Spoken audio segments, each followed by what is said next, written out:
Hello friends, welcome to the Yes Shivam mathematics.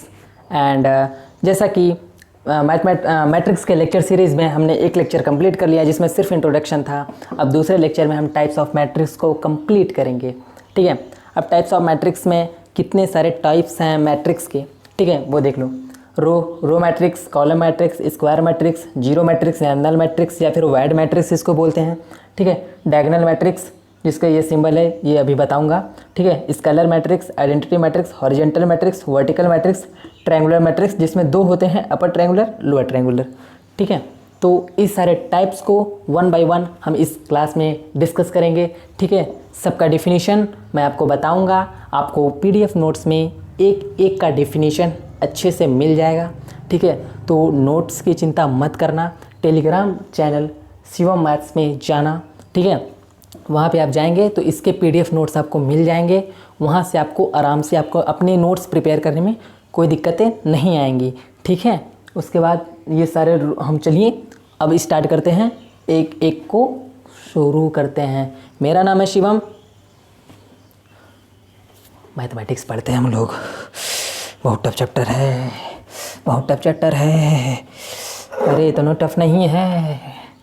ठीक है, ठीक है, चलिए कल हमने क्या देखा था, थोड़ा सा रिवाइज करते हैं। कल हमने देखा था कि मैट्रिक्स क्या होते हैं, ए। ठीक है, इसमें ये एलिमेंट होता है ए आई जे के रूप में जो एम बाई एन ऑर्डर के होते हैं। ठीक है, हमने ये देखा था। हम सबसे पहले देखते हैं रो मैट्रिक्स। ठीक है, सबसे पहले हम देखते हैं रो मैट्रिक्स क्या होता है। ठीक है, रो मैट्रिक्स को देखेंगे, सीखेंगे। ठीक है, अब रो मैट्रिक्स में क्या है, रो रो रो यानी कि कोई मैट्रिक्स है, मान लो 2 3 4 ऐसे ही वर्ड्स को रखते हैं। ठीक है, ये रो मैट्रिक्स है। ठीक है, ये कितनी 1/3 की है। ठीक है, एक और रो मैट्रिक्स का एग्जांपल लेते हैं। चलो ये मान लो बी ले लेते हैं। ठीक है, 5 2, ये 1/2। यार एक चीज़ ध्यान रखो ध्यान से, रो मैट्रिक्स में हमेशा जो रो है, नंबर ऑफ रो हमेशा 1 रहेगा। रो मैट्रिक्स में नंबर ऑफ रो हमेशा 1 रहेगा, सिर्फ यही है रो मैट्रिक्स। ठीक है, इस तरीके की चीज़ें आप, इस तरीके का मैट्रिक्स आपको दी जाए तो ये रो मैट्रिक्स में आ जाएगा। ठीक से, रो मैट्रिक्स में number of rows equal to 1। ठीक है, तो ये हमारा हो गया रो मैट्रिक्स। रो मैट्रिक्स और कुछ नहीं है। ठीक है, जिसमें नंबर ऑफ रोज की संख्या 1 होती है। ठीक है, चलिए नेक्स्ट होता है कॉलम मैट्रिक्स। अब कॉलम मैट्रिक्स क्या होता है, जैसे रो मैट्रिक्स देखे हैं, रो मैट्रिक्स में रो की संख्या 1 होती है, कॉलम मैट्रिक्स में कॉलम की संख्या 1 होती है। ठीक है, जैसे कॉलम मैट्रिक्स में मान लो कोई मैट्रिक्स है, लो भैया 2 3 5, जस्ट एग्जाम्पल है। ठीक है, एग्जाम्पल के थ्रू समझ रहे हैं, इसमें कुछ वो नहीं है कि जनरल फॉर्म नहीं है इसका कोई। ठीक है, जनरल फॉर्म में यार है तो लिखना आप क्या चाहोगे। ठीक है, बात समझने की है तो हमारा समझ में आ रहा है कि ये हमारा कॉलम मैट्रिक्स है। ठीक है, कॉलम मैट्रिक्स में हमेशा एक कॉलम होगा, यानी कि ये 3 रो है, एक कॉलम है। ठीक है, 3 रो है, एक कॉलम है, तो ये हमारा कॉलम मैट्रिक्स हो गया। एक और कॉलम मैट्रिक्स देख लेते हैं, 2 1। ठीक है, करीब इसमें 2 रो है, एक ही कॉलम है। ठीक है, कॉलम हमेशा 1 होगा। ठीक है, और ये हो गया हमारा row matrix. Sorry, row matrix तो हम पढ़ चुके हैं, ये हो गया हमारा कॉलम मैट्रिक्स। तो कॉलम मैट्रिक्स में सिर्फ इस प्रकार से कॉलम होते हैं रे भैया। ठीक है, चलिए हमें रो मैट्रिक्स समझ में आ गया, कॉलम मैट्रिक्स समझ में आ जाए। वो करें, सॉरी, जय बजरंगबली, जय बजरंगबली, जय बजरंगबली। चलिए चलिए चलिए चलिए, स्क्वायर मैट्रिक्स जल्दी जल्दी डिस्कस करते हैं, ख़त्म करते हैं इसको। मैट्रिक्स चैप्टर तड़ातड़, वर्गाव्यूह जिसको बोलते हैं। स्क्वायर मैट्रिक्स का सीधा ये मतलब है m बराबर n, कुछ नहीं। ठीक है, अब ये स्क्वायर मैट्रिक्स हमेशा 1/1, 2/2, 3/3, यानी कि ये दोनों जो mn होते थे, नंबर ऑफ रो और नंबर ऑफ कॉलम, वो दोनों की संख्या बराबर होगी। देख रहे हो। ठीक है, जैसे देखते हैं कोई ए है मैट्रिक्स, 1 लिख दिए। यार देखो ना, ये रो मैट्रिक्स भी है, कॉलम मैट्रिक्स भी है, स्क्वायर मैट्रिक्स भी है। दिख रहा है ना, स्क्वायर मैट्रिक्स यानी कि 1/1। अब देखो रो मैट्रिक्स की क्या कहानी थी, रो मैट्रिक्स में रो 1 होना चाहिए था, रो 1 है, अब कॉलम मैट्रिक्स में क्या कहानी थी, कॉलम मैट्रिक्स में कॉलम 1 हो जाए तो कॉलम भी 1 है, यानी कि रो मैट्रिक्स, कॉलम मैट्रिक्स और स्क्वायर मैट्रिक्स ये तीनों हैं। ठीक है, सेकंड स्क्वायर मैट्रिक्स देख लेते हैं 2/2 का, लेके भैया 2/2, चल भाई ABCD, कब से 1 2 3 4 भर रहे हो, ले भैया ABCD भी ले लो, ले लो। ठीक है, ठीक है, चलो भाई एक 3/3 का स्क्वायर मैट्रिक्स देखते हैं। बहुत ये देखो यार, हम लोग ना यहाँ पे जनरली क्या क्या ज़्यादा देखेंगे मालूम है, स्क्वायर मैट्रिक्स ही ज़्यादा यूज़ में आएंगे, जिसमें 2 और 2/2 के थोड़ा कम आएंगे, लेकिन 3/3 और 2/2 का, यही 2 का ज़्यादा प्रचलन होगा पूरे चैप्टर में। 2/2 या फिर 3/3 यही सब पढ़ने का ज़्यादा सौभाग्य प्राप्त होगा भैया हमारे द्वारा आप लोगों को। ठीक है, अब भैया आपका सौभाग्य NCERT से आप पढ़िए, ठीक है, हमारा सौभाग्य हम आपको NCERT से ही पढ़ाएंगे और किसी से पढ़ाएंगे नहीं, ज़्यादा जान लोगे तो नहीं भाई, सब पढ़ाएंगे। ठीक है, तो 3/3 का चलो मान लो कोई मैट्रिक्स C है।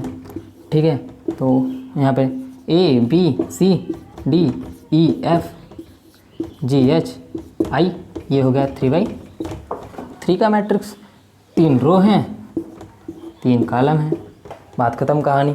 सीधा स्क्वायर मैट्रिक्स सबको समझ में आया होगा, जिसको नहीं समझ में आया वो भड़ा गधा, जिसको समझ में आया बहुत तेज बहुत तेज बहुत तेज। रो कॉलम स्क्वायर हो गया। जीरो मैट्रिक्स, जीरो मैट्रिक्स क्या होता है भैया, नल मैट्रिक्स वाइड मैट्रिक्स तीनों इसी का नाम है, एक ही माया के कई नाम, वही दारू बदनाम। ठीक है, जीरो मैट्रिक्स कोई भी मैट्रिक्स है जिसमें एलिमेंट सिर्फ जीरो हो, 2/2 3/3 कुछ भी स्क्वायर हो चाहे ना हो।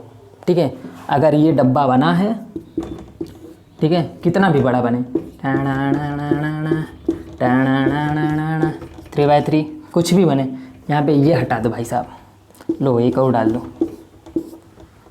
कितना भी मटे सिर्फ जीरो डाल दो उसके अंदर। एलिमेंट की संख्या सिर्फ जीरो होनी चाहिए, एलिमेंट ही जीरो होना चाहिए, एलिमेंट की संख्या क्या जीरो होनी चाहिए, एलिमेंट की संख्या कितना भी रखो लेकिन ये एलिमेंट जीरो होना चाहिए। तो जीरो मैट्रिक्स समझ में आया? ठीक है, जीरो मैट्रिक्स को दिखाते कैसे हैं, ओ से दिखाते हैं। ठीक है, जीरो मैट्रिक्स का नोटेशन है ओ। ठीक है, अब डायगोनल मैट्रिक्स देखते हैं क्या है। डायगोनल, डायगोनल को हिंदी में विकर्ण बोलते हैं। ठीक है, विकर्ण क्या होता है, देखो 2 तरीके के विकर्ण होते हैं, जैसे ये देखो ये कुछ बना लिया। ठीक है, इसमें डायगोनल में, डायगोनल मैट्रिक्स हमेशा स्क्वायर मैट्रिक्स की बात होगी, डायगोनल मैट्रिक्स में सिर्फ स्क्वायर मैट्रिक्स की बात होगी। ऐसा स्क्वायर मैट्रिक्स सबसे पहले तो अब यहाँ पे सब हर जगह लगभग स्क्वायर मैट्रिक्स की ही बात होगी। ठीक है, जैसे ABCDEFGHI है। ठीक है, अब देखो ये जो होगा ये लाइन, इसे बोलते हैं प्रिंसिपल डायगोनल। ठीक है, ये जो लाइन है इसे बोलते हैं प्रिंसिपल डायगोनल, और ये जो है वो सिर्फ डायगोनल है, तो हम सिर्फ प्रिंसिपल डायगोनल की बात करेंगे। डायगोनल मैट्रिक्स होता क्या है, डायगोनल मैट्रिक्स ये होता है कि सिर्फ डायगोनल्स पे नंबर होंगे, यानी कि मेन डायगोनल पे नंबर होगा, बाकी सब जीरो होगा, बाकी सब जीरो होगा। ठीक है, और कहीं में कुछ नंबर ही नहीं होंगे। ठीक है, सब एलिमेंट जीरो होगा, और ये ठीक है ये तरीके से होगा, ये लिखा। अब इसी को डायगोनल मैट्रिक्स का लिखने का एक और तरीका है, स्मॉल d से रिप्रेजेंट करते हैं। अगर कहीं भी लिख लिया DIAG और ये इसमें लिख दिया ABC, इसका जो मतलब है, इसका जो मतलब है वही इसका मतलब है, यानी कि ये दोनों सेम है। ठीक है, ये दोनों सेम है, यही चीज़ ये लिखा हुआ है। ठीक है, बस नोटेशन अलग है। अब देखो यार क्यों लिखा गया है, जिससे देखो हमें सिर्फ ABC से ही मतलब है, बाकी सब तो जीरो है, इतना सब जीरो न लिखना पड़े, इसलिए शॉर्ट नोटेशन के रूप में आप याद रख सकते हो। ठीक है, कई बार डायगोनल्स बहुत जगह इस क्वेश्चन में इस तरीके की चीज़ों को यूज़ करते हैं, खासकर IIT JEE में, BHU वगैरह के एंट्रेंस एग्जाम में ये सब चीज़ें काफ़ी यूज़ होती हैं, कभी कभी बोर्ड्स में भी आ जाते हैं, ऐसी बात नहीं है। ठीक है, तो डायगोनल मैट्रिक्स हमारा अच्छे से डिस्कस हो गया। ठीक है, उसके बाद देखते हैं स्केलर मैट्रिक्स क्या होता है भाई साहब। ओह स्केलर मैट्रिक्स, स्केलर मैट्रिक्स देखो भाई होता है क्या है ना, स्केलर मैट्रिक्स में हमेशा जो ये जो डायगोनल होता है ना, देखो पहली बात तो स्क्वायर मैट्रिक्स की बात करेंगे।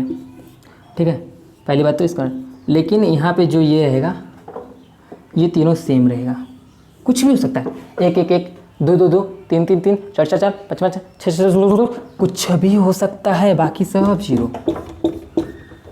उस डायगोनल मैट्रिक्स में क्या था, कुछ भी हो सकता है। ये भी तो डायगोनल मैट्रिक्स ही है, स्केलर मैट्रिक्स भी एक डायगोनल मैट्रिक्स है, बट यहाँ के जो डायगोनल के एलिमेंट्स होते हैं वो हमेशा सेम होते हैं। तो इसको हम अगर डायगोनल फॉर्म में भी लिखना हो, अगर इसका बोले कि ये डायगोनल मैट्रिक्स के रूप में लिखना है, तो अगर इसको लिखते हैं तो ये डी आई ए जी ए, तो ये डायगोनल मैट्रिक्स हो गया और ये स्केलर मैट्रिक्स हो गया। बात देखो, डायगोनल मैट्रिक्स के रूप में भी इसे लिख सकते हैं स्केलर मैट्रिक्स को। तो स्केलर मैट्रिक्स क्या है, ओवरऑल ये हमेशा प्रिंसिपल डायगोनल पर सेम एलिमेंट रहेगा, ठीक है, बाकी सब जगह है जीरो, ठीक है। ये हो गया स्केलर मैट्रिक्स आपका, ठीक है। स्केलर के बाद आइडेंटिटी मैट्रिक्स आते हैं। देखो भैया, आइडेंटिटी मैट्रिक्स को आई से रिप्रेजेंट करते हैं, ठीक है, आई। और एक बात बता दी आपको, ये हमेशा 2x2 3x3 मतलब स्क्वायर के फॉर्म में होते हैं। इसके हमेशा डायगोनल पे 1 1 1 होगा, बाकी हर जगह 0, ठीक है। अगर I3 लिखा है तो 3x3 का, अगर I2 लिखा है तो 2x2 का, ठीक है। नीचे समझ गया, अगर I लिखा है तो सीधा 1, ठीक है, कुछ नहीं है। तो ये चीज़ है, रिप्रेजेंट कैसे करते हैं ये आपको बता दिए। आइडेंटिटी मैट्रिक्स का बहुत यूज़ है पूरे चैप्टर में, ठीक है, ये हर जगह है, तो इसको ध्यान से देखना, कुछ है नहीं इसमें, सिर्फ जो डायगोनल पे है सिर्फ उस पर 1 है, बाकी सब ये चीज़ें हैं। I3 मतलब 3x3 का मैट्रिक्स, I2 मतलब 2x2 का मैट्रिक्स, ठीक है। ये हमारा हो गया आइडेंटिटी मैट्रिक्स, ठीक है। उसके बाद क्या है आइडेंटिटी के बाद, हॉरिजेंटल मैट्रिक्स। हॉरिजेंटल मैट्रिक्स देखो, कुछ कहीं आपको वर्टिकल और कॉलम मैट्रिक्स और रो मैट्रिक्स की तरह का। हॉरिजेंटल मतलब, हॉरिजेंटल मैट्रिक्स वो होता है जिसमें रो की संख्या ज़्यादा हो, जिसमें हॉरिजेंटल मैट्रिक्स जिसमें रो की संख्या कम हो कॉलम की अपेक्षा। जैसे ए हैं, ठीक है, रो अगर 2 है तो कॉलम 4 कर दो, 3 कर दो, 2 कर दो, तो वो स्क्वायर मैट्रिक्स बन जाएगा। हॉरिजेंटल मैट्रिक्स में क्या होता है, हॉरिजेंटल मैट्रिक्स में रो की संख्या कम होती है और कॉलम की ज़्यादा होती है, और कॉलम की संख्या ज़्यादा होती है, ठीक है, ठीक है। रो की संख्या कम होती है, कॉलम की संख्या आती है। अब यहीं पे अगर वर्टिकल डाल दिया जाए, वर्टिकल मैट्रिक्स में क्या होता है, रो की संख्या ज़्यादा होती है और कॉलम की संख्या कम होती है। सिर्फ यही है वर्टिकल मैट्रिक्स और हॉरिजेंटल मैट्रिक्स, ठीक है। हॉरिजेंटल में क्या होता है, हॉरिजेंटल में रो की संख्या ज़्यादा हो गया, हॉरिजेंटल में कॉलम की संख्या ज़्यादा होती है और वर्टिकल में कॉलम की संख्या कम होती है, ठीक है। सिर्फ यही बात है और कुछ नहीं। अब आते हैं ट्रायंगुलर मैट्रिक्स, लास्ट है 10वां है, ठीक है। ट्रायंगुलर मैट्रिक्स ये 2 होता है, पहला अपर ट्रायंगुलर मैट्रिक्स, दूसरा लोअर। देखो अपर क्या होता है, अपर ट्रायंगुलर मैट्रिक्स में सिर्फ इतना होता है कि आपको जो प्रिंसिपल डायगोनल है, ठीक है, प्रिंसिपल डायगोनल के जो ऊपर की चीज़ें हैं, जैसे ए है, कोई भी प्रिंसिपल डायगोनल लिख लो, 1 0 3 कुछ भी लिख लो, ठीक है। इसके जो नीचे है, अब देखो अपर ट्रायंगुलर है तो अपर ट्रायंगुलर मतलब डायगोनल के जस्ट ऊपर नंबर्स होंगे, ठीक है, और इसके नीचे नंबर्स नहीं होंगे। ये चीज़ याद रखना। अगर अपर ट्रायंगुलर पूछ रहा है तो जो मेन डायगोनल है उसके ऊपर नंबर्स होंगे, ठीक है। और लोअर पूछ रहा है, लोअर ट्रायंगुलर मैट्रिक्स अगर पूछ रहा है तो जो प्रिंसिपल डायगोनल है उसके नीचे होंगे नंबर्स और ऊपर 0 होगा। ये देख सकते हैं आप, ये है अपर ट्रायंगुलर मैट्रिक्स, ठीक है। अगर लोअर की करते हैं, अगर यहाँ पे हम लोअर ट्रायंगुलर मैट्रिक्स करते हैं तो सीन सिर्फ इतना चेंज होगा कि यहाँ पे 0 हो जाएगा और यहाँ पे कुछ नंबर हो जाएंगे, ठीक है, ABC 8 कुछ भी हो जाएंगे, ठीक है। तो ये हो गया हमारा लोअर ट्रायंगुलर मैट्रिक्स।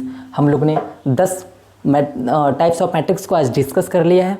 10 मैट्रिक्स होते हैं, 10 टाइप के मैट्रिक्स होते हैं, row matrix, column matrix, square matrix, zero या null matrix, diagonal matrix, scalar matrix, identity matrix, horizontal matrix, vertical matrix, triangular matrix. और भी मैट्रिक्सेस होते हैं, हर्मिशियन, स्क्वायर हर्मिशियन और आइडेम्पोटेंट, नीलपोटेंट।